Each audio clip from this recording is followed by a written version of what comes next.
என்னப்பா சேது, இன்னும் அமைதியாக இருந்தால் என்ன அர்த்தம்? சீக்கிரம் போய் காவேரி கூட்டிக்கிட்டு வர வழி பாரு. அவள் உனக்காக காத்துக்கிட்டு இருப்பா. சீக்கிரம் போப்பா.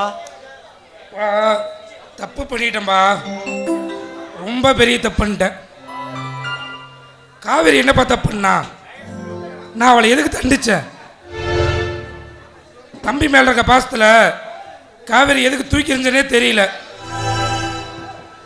தாலி கட்டின அடுத்த வினாடியே எல்லாமே தலையில மாறி போயிடுச்சப்பா. அதுக்கு காரணம் உன் தம்பி மேல வச்சுக்கிற கண்மூடித்தனமான பாசம்தான். இருக்க வேண்டியதான்.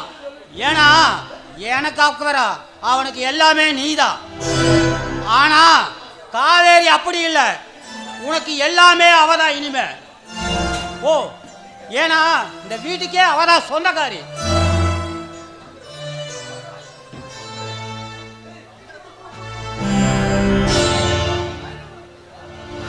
டே வாங்கடா வாங்க. போன விஷயம் என்னாச்சு? டே சேது, நேத்து தான் நம்ம ஏரியா இன்ஸ்பெக்டரை பார்த்தேன்.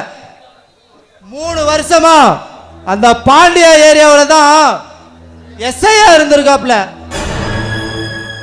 அந்த பாண்டி கேங்க பத்தி விசாரிச்சா தோண்ட தோண்ட கொலை, கொள்ளை, கற்பழிப்பு, ஆள் கடத்தல், கஞ்சா போல பல கேஸ் வச்சிருக்கானுங்க. அவனுங்க மேல இத்தனை கேஸ் இருந்தோ அவனுக்கு அரெஸ்ட் பண்ண எந்த போலீஸும் முன்னேறல. காரணம் ஆள் பலம், அரசியல் பலம். அவனு பெரிய பேக்ரவுண்டே இருக்கு. ஏன் அந்த ஏரியாலே நம்பர் 1 கேங் இருக்குதா?